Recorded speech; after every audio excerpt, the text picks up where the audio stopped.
Okay, so the first approach that we are gonna take is the most commonly used one. इसके अंदर क्या होता है कि जो भी क्वेश्चन में कंडीशन गिवन होती है वहाँ हम z की जगह x प्लस आइटा वाई रखते हैं और फिर फर्दर क्वेश्चन को सोल्व करते हुए whatever has been asked we find it out. For example अपने इस क्वेश्चन में अगर z x plus iota y के इक्वल है तो z minus one over z plus one ये जो फ्रैक्शन है ये बन जाएगा x minus one plus iota y over x plus one plus iota y के इक्वल.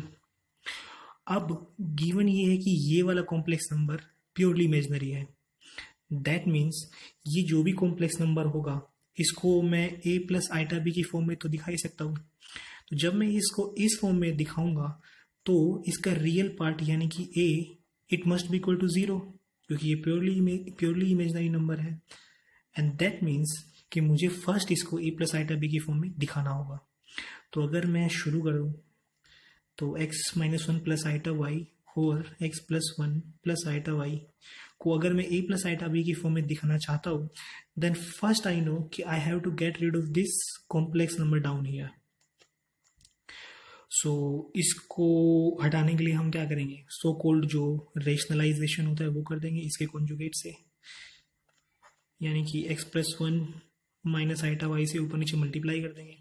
तो अगर आप इसको सोल्व करेंगे तो नीचे तो इस वाले कॉम्प्लेक्स नंबर का मोड का स्क्वायर बन जाएगा यानी कि x प्लस वन का स्क्वायर प्लस वाई स्क्वायर, और ऊपर आने वाला है यहाँ पर अगर मैं इसको अलग करके लिखूँ रियल और इमेजनरी पार्ट को plus iota into x plus one y minus x minus one y. Okay, तो इस वाले कॉम्प्लेक्स नंबर की वैल्यू मेरे पास ये आ चुकी है. सॉरी, सो दैट मीन्स इसका रियल पार्ट जो भी होगा वो जीरो होगा. तो रियल पार्ट जो होगा वो ये वाला पार्ट होगा. तो अगर ये वाला पार्ट जीरो है दैट मीन्स ये जीरो है.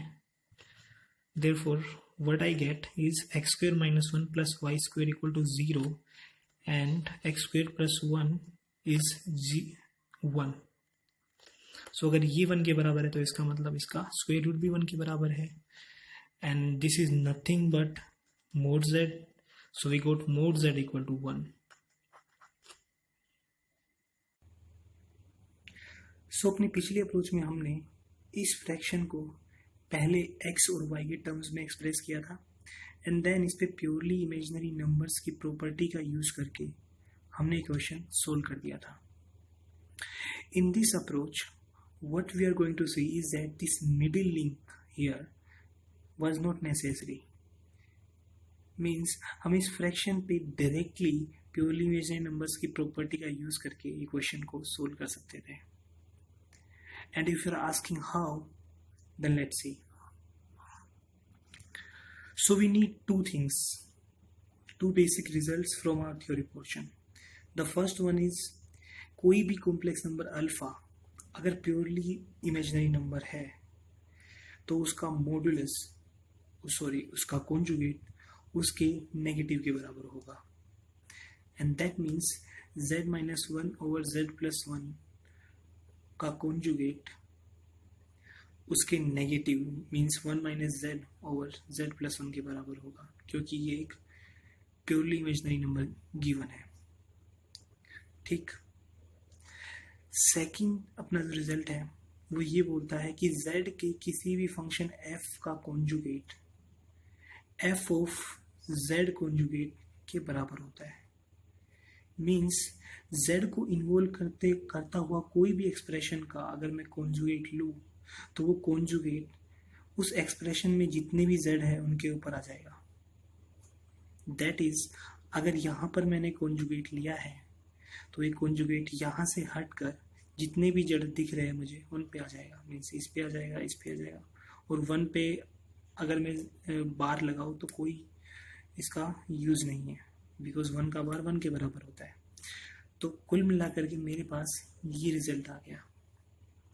अब इसके बाद तो मुझे इसको नॉर्मली सोल्व करना है. क्रॉस मल्टीप्लाई अगर मैं करूँ तो ये आ जाएगा z bar minus z plus z bar minus one is equal to z bar plus one minus z bar and minus z. So ये दोनों कट जाएंगे इससे, और मेरे पास अल्टीमेटली जेड जेड बार की वैल्यू 1 आ जाएगी यहाँ से। अब z z bar is nothing but the square of modulus z, so इसकी वैल्यू 1 है।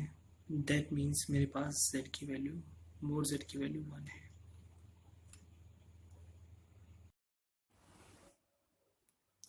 तो अपनी पिछली वाली अप्रोच में हमने किसी भी प्योरली इमेजिनरी नंबर अल्फा की इस वाली प्रॉपर्टी का यूज करके क्वेश्चन सोल्व किया था।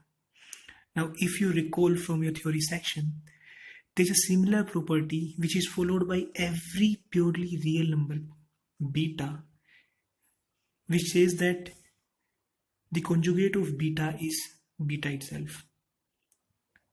अब इस वाली अप्रोच में हम इस प्रॉपर्टी का यूज करके अपने क्वेश्चन को करने वाले हैं, but there is a problem here. Problem ये है कि जो अपना फ्रैक्शन है z-1 और z+1, ये तो एक पी आई है, जबकि प्रॉपर्टी तो पी आर पे लागू होती है। तो हम इसको किस तरीके से पी आर में कन्वर्ट करेंगे, तो उसके लिए हम एक ऑब्जर्वेशन करते हैं। ऑब्जर्वेशन ये है कि कोई भी दुनिया का पी आई यानी कि प्योरली इमेजिनरी नंबर हमेशा के आइटा की फॉर्म का होता है। For example 5 iota, -3 iota etcetera. तो के आइटा की फॉर्म का अगर होता है, तो अगर इसको मैं आइटा से मल्टीप्लाई करता हूँ तो ये बन जाता है के आइटा स्क्वायर। अब आइटा स्क्वायर की वैल्यू होती है -1, तो आंसर मेरे पास आएगा -k, which is A P R, जो कि प्योरली रियल नंबर है। सो दैट मीन्स मैंने यहाँ क्या देखा, मैंने देखा कि किसी भी पी आई को अगर मैं आइटा से मल्टीप्लाई करता हूँ तो वो एक पी आर बन जाता है। एंड दैट वुड इम्प्लाई कि अगर मैं अपने इस फ्रैक्शन को आइटा से मल्टीप्लाई करूँ तो ये एक पी आर बन जाएगा इस समय। एंड दैट मीन्स अब मैं अपनी इस वाले रिजल्ट को अप्लाई कर सकता हूँ इस पे। सो अगर मैं अप्लाई करूँ तो मुझे मिल जाएगा बार ऑफ z-1 और z+1, it should be equal to this fraction itself. अब इस कॉन्जुगेट से हम कैसे डील करेंगे यहाँ पर, तो उसके लिए जैसे कि हमने पिछली वाली वीडियो में बताया था कि कॉन्जुगेट अगर ऊपर आता है तो नीचे वाले एक्सप्रेशन में जहां पर भी कॉम्प्लेक्स नंबर्स है ये उन पे आ जाएगा। दैट मीन्स ये आइटा के ऊपर आ जाएगा, जेड के ऊपर आ जाएगा, और मेरे पास ये रिजल्ट आ जाएगा। अब आइटा का बार मीन्स माइनस आइटा, तो ये बार यहाँ से हट जाएगा और मेरे पास रिजल्ट आ गया। अब आइटा से मैं आइटा कैंसिल कर सकता हूँ। अब क्रॉस मल्टीप्लाई करना मेरे लिए बचा है, तो अगर मैं क्रॉस मल्टीप्लाई करूँ जल्दी से तो -z bar z plus z -z bar और +1 should be equal to z bar -z bar plus z -1। तो ये दोनों कैंसिल हो जाएंगे और मेरे पास आ जाएगा 2 टाइम्स z बार, सॉरी यहाँ पे z है, equal to 2 and z bar equal to 1 and that means mod z equal to 1। अपना क्वेश्चन सोल्व। ओके, तो पहले हमने देखा था कि कोई भी प्योरली इमेजिनरी नंबर के आइटा की फॉर्म का होता है, मतलब अपना जो फ्रैक्शन है वो भी के आइटा की फॉर्म का होगा। ठीक, अब यहां से इस रिजल्ट से क्या मैं मोड जेड की वैल्यू फाइंड कर सकता हूँ? सो ट्राई करके देखते हैं। अगर इस फ्रैक्शन की वैल्यू के आइटा है, दैट मीन्स z-1 की वैल्यू क्या मिल जाएगी अगर मैं z+1 को इधर लेके जाऊँ, तो k iota times z+1। Okay, तो मल्टीप्लाई कर लेते हैं के iota times z plus k iota. अगर मैं इसको इस तरफ लेके जाऊँ और -1 को इस तरफ, तो मुझे मिलेगा z plus k iota times z equal to 1 plus k iota. अगर मैं z को कॉमन लूँ, सॉरी माइनस आएगा, अगर z को मैं कॉमन ले लूँ तो अंदर मिलेगा 1 माइनस के iota equal to 1 plus k iota. मतलब मुझे यहाँ से z की वैल्यू मिल गई 1 plus k iota upon 1 minus के आइटा। जाना मुझे है मोड z तक, मतलब मुझे दोनों तरफ मोड लेना होगा। तो अगर मैंने दोनों तरफ मोड लिया तो मेरे पास यहाँ पर एक फ्रैक्शन का मोड वैल्यू आ गई। अब मुझे पता है फ्रैक्शन का मोड होता है मोड ऑफ फ्रैक्शन, यानी कि इसकी वैल्यू इसके बराबर आ जाएगी।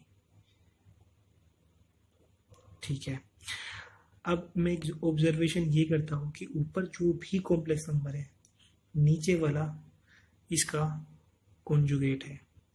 और ये बात मुझे पक्का पता है कि कोई भी कॉम्प्लेक्स नंबर का मोड उसके कॉन्जुगेट के मोड के बराबर रहता है। दैट मीन्स ऊपर वाली नीचे वाली क्वांटिटी बराबर है, तो इसका मतलब इस फ्रैक्शन की वैल्यू 1 है, and that means mode of z की वैल्यू 1 है।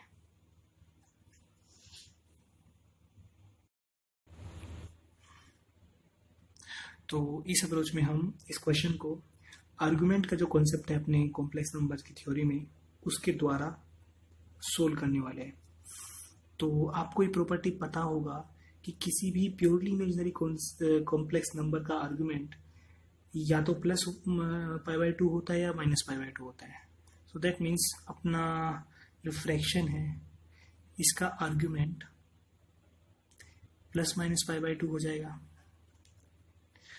ठीक है, अब आर्गुमेंट की प्रॉपर्टी एक आपको पता होगी कि argument of a complex number z1/z2 is equal to argument of z1 minus argument of z2, इनकी डिवाइड हो, फ्रैक्शन हो तो माइनस हो जाएगा। So that means left hand side की वैल्यू क्या आ गई मेरे पास, argument of z-1 minus argument of z+1 is equal to plus minus π/2। Okay, so अब इस आर्गुमेंट को दिखाने के लिए मुझे एनालिटिकल वैल्यू लेनी पड़ेगी z की। तो let's take it as x plus iota y।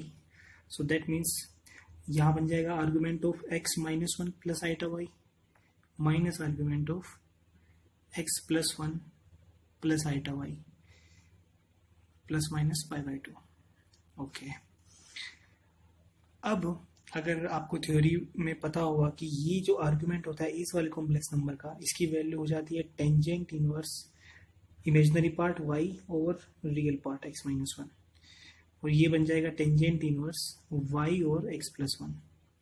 तो जिन बच्चों को जो 11th में है अब तक, उनको इनवर्स ट्रिग्नोमेट्री का नहीं पता ये टेंजेंट इनवर्स क्या होता है, तो उनके लिए मैं थोड़ा सा बता देता हूँ कि जब मैं टेन थीटा लिखता हूँ कि tan theta is equal to x, तो मुझे पता है जो x है ये टेन थीटा को रिप्रेजेंट कर रहे हैं, टेन थीटा की वैल्यू है।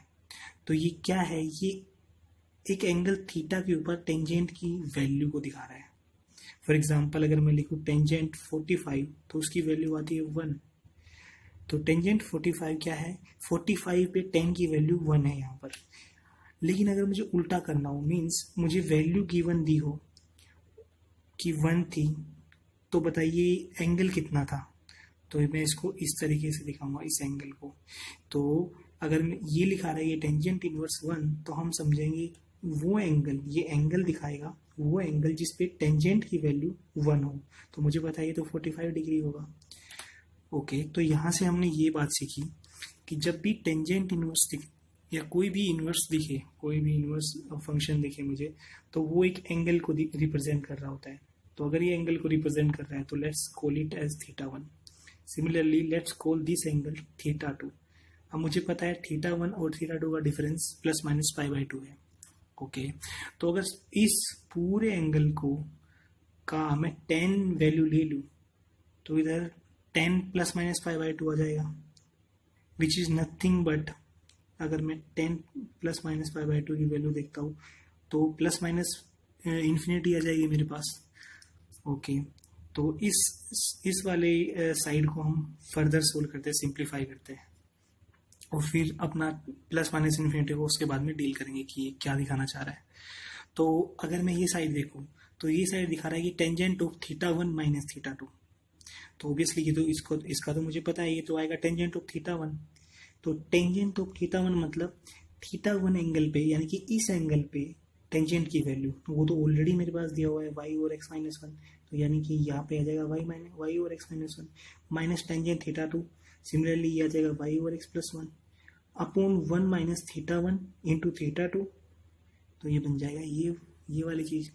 अब अगर लेफ्ट हैंड साइड की वैल्यू मेरे पास ये आ गई, तो ये गिवन थी मेरे पास प्लस माइनस इन्फिनिटी के बराबर। तो अगर इस पूरे फ्रैक्शन की वैल्यू इनफाइनाइट है, प्लस या माइनस का ये जरूरी नहीं है, तो ऑब्वियसली मुझे पता है कि ये डिनोमिनेटर को ऑलमोस्ट जीरो हो जाना है, तभी ये चीज़ आ रही होगी. सो दैट मीन्स अपना डिनोमिनेटर जीरो के बराबर होगा. That means 1 will be equal to y square over x square minus 1, and that means x square plus sorry यहाँ पर प्लस आ रहा होगा, प्लस आएगा तो ये बन जाएगा -1 के बराबर. And so that x square -1 will B minus y square, and we would get x square plus y square as 1, and the square root will also be equal to 1, and that square root of this quantity here represents mod z. तो mod z की value मेरे पास 1 आ गई. तो यहाँ हम शुरुआत इस question से करते हैं कि z का लोकस क्या होगा, यानी कि आर्गेंड प्लेन के ऊपर जो z एक मूविंग पॉइंट होगा जो कि ये वाली रिलेशन फॉलो कर रहा होगा, तो ये किस पाथ पे मूव करेगा, हमें वो पाथ निकालना है. So let's begin. तो कुछ प्रिलिमिनरी पॉइंट हम डिस्कस कर लेते हैं, जैसे कि अगर मैं आपसे बोलूँ कि ये कॉम्प्लेक्स नंबर z1 है, ये पॉइंट, तो ऑब्वियसली ये जो वेक्टर बनेगा ये z1 वेक्टर बनेगा. इसी तरीके से लेट्स से कि ये z2 पॉइंट है, तो ये बन जाएगा मेरे पास z2 वेक्टर. अब अगर आपसे कोई क्वेश्चन ये पूछे कि बताइए z1 माइनस z2 वेक्टर कौन सा वेक्टर है, उसको कहाँ रिप्रेजेंट, कैसे रिप्रेजेंट हम करेंगे, तो उसके लिए आप इसके लिए जैसे वेक्टर में हम करते थे z1 से z2 से जो लास्ट में लिखा है उसको पहले जो लिखा है उससे मिलाना है, मीन्स z2 को z1 से मिलाना है. तो अगर मैं z2 को z1 से मिलाता हूँ तो ये जो एरो बन रही है मेरे पास, ये z1 माइनस z2 वेक्टर को रिप्रेजेंट कर रही है. तो z1 माइनस z2 वेक्टर मेरा ये वेक्टर होगा. दूसरी चीज जो मुझे देखने की जरूरत है, अगर मैं ये मेरे पास लिखा रहे कि argument of z1 over z2 equal to theta, तो इसका मतलब ये होगा कि argument of z1 minus argument of z2 equal to theta. Means इसका आर्गुमेंट z1 का आर्गुमेंट z2 के आर्गुमेंट से थीटा ज़्यादा है. मीन्स अगर मेरा z2 ये है तो z1 जो भी होगा उसका मैग्नीट्यूड चाहे कितना भी रहे, लेकिन जो एंगल होगा इन दोनों के बीच में वो थीटा होने वाला है. मतलब अगर इनका रेशियो का आर्गुमेंट थीटा हो तो इनके बीच का जो एंगल होगा वो थीटा होगा. तो ये चीज़ हमने देख ली. सो अब शुरू करते हैं अपने इस क्वेश्चन को. तो अगर आर्गुमेंट ऑफ z-1 और z+1 की वैल्यू ±π/2 है, तो देखते हैं कि कैसे ये अपने आप में रिलेटेड होंगे. तो उसके लिए हम आर्गेन प्लेन बनाएंगे और पहले हम z-1 को प्लॉट करेंगे यहाँ पर. So let's say this is z, let's say कि ये z है, मेरा z पॉइंट है, और 1 मेरा यहाँ है और -1 मेरा यहाँ है. सो z-1 जो बनेगा इन दोनों का डिफरेंस, अगेन मुझे 1 से z को मिलाना है, मीन्स ये मेरा बन जाएगा z-1 वेक्टर. एंड अगर मैं z+1 वेक्टर की बात करूँ, z+1 वेक्टर, तो z+1 किसके बराबर होता है, z माइनस ऑफ -1 के बराबर.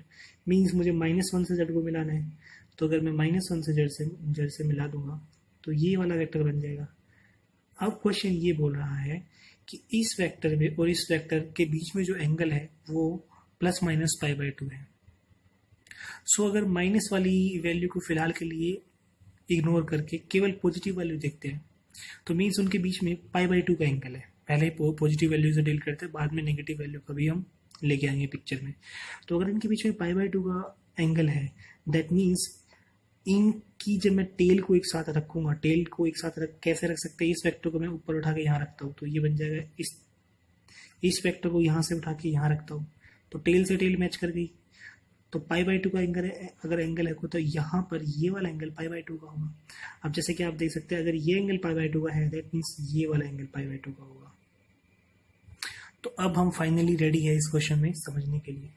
तो हमने क्या देखा यहाँ पर कि z जो है, अगर ये वाली कंडीशन फॉलो कर रहा है, तो जो भी z होगा यहाँ पर अगर मेरा 1 है और यहाँ मेरा -1 है, तो z को जब मैं 1 से मिलाऊंगा और -1 से मिलाऊंगा, तो ये जो एंगल है ये हमेशा π/2 होना चाहिए।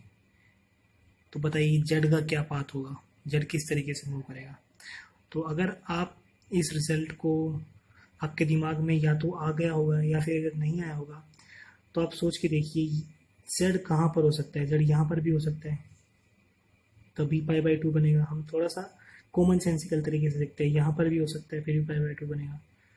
तो देखिए तो ये एक कर्व वाली पाथ फॉलो कर रहा है जो कि थोड़ा थोड़ा सर्कल से मैच करता है। और जैसे ही दिमाग में सर्कल आएगा वैसे ही आपके सर्कल की एक प्रॉपर्टी पॉपअप करनी चाहिए माइंड में कि सेमी सर्कल में जो एंगल बनता है डायमीटर के, जो सबटेंड करता है किसी भी पॉइंट सर्कमफेरेंस पर, वो π/2 का बनता है। सो दैट मीन्स अपना जो जेड होगा वो इस ऊपर वाले सर्कल पर लाई कर रहा होगा। और ये तब होगा जब एंगल उनके बीच में जो एंगल था हमने वो प्लस वाला ही साइन लिया था।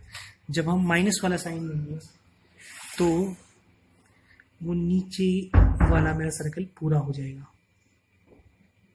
ये -π/2 जब एंगल होगा तो ये नीचे वाला पाथ मेरा पूरा हो जाएगा। दैट मीन्स अल्टीमेटली मेरे पास एक सर्कल आ जाएगा कि जड़ सर्कल पे मूव कर रहा है। अच्छा, अगर सर्कल पे मूव कर रहा है तो ऑब्वियसली सेंटर से इसका जो डिस्टेंस है, मीन्स जो मोड जड़ है वो इसकी रेडियस के बराबर मिलेगा। और रेडियस तो इसकी 0 से 1, ये 1 यूनिट की है।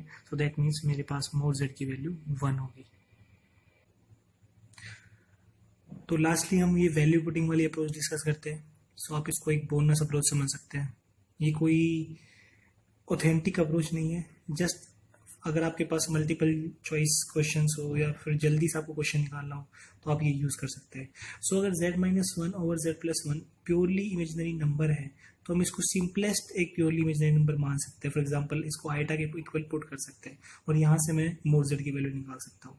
जैसे अगर मैं इसको क्रॉस मल्टीप्लाई करूँ तो ये मेरे पास आ जाएगा आइटा z प्लस आइटा, और z को मैं इधर ले आऊँगा तो कॉमन ले अगर मैं लूँ 1 माइनस आइटा इधर आ जाएगा, इधर आएगा 1 प्लस आइटा। सो z की वैल्यू मेरे पास 1 प्लस आइटा और 1 माइनस आइटा हो गई। अब अगर मैं इसको 1 प्लस आइटा से ऊपर नीचे मल्टीप्लाई करता हूँ तो मेरे पास आ जाएगा 1 प्लस आइटा का स्क्वायर 1 स्क्वायर माइनस 1 और 2 आइटा अपॉन 1 प्लस 1, मीन्स मेरे पास वैल्यू आ गई आइटा। आइटा आ गई। तो दैट मीन्स अगर z आइटा के बराबर है तो मोड z 1 के बराबर होगा।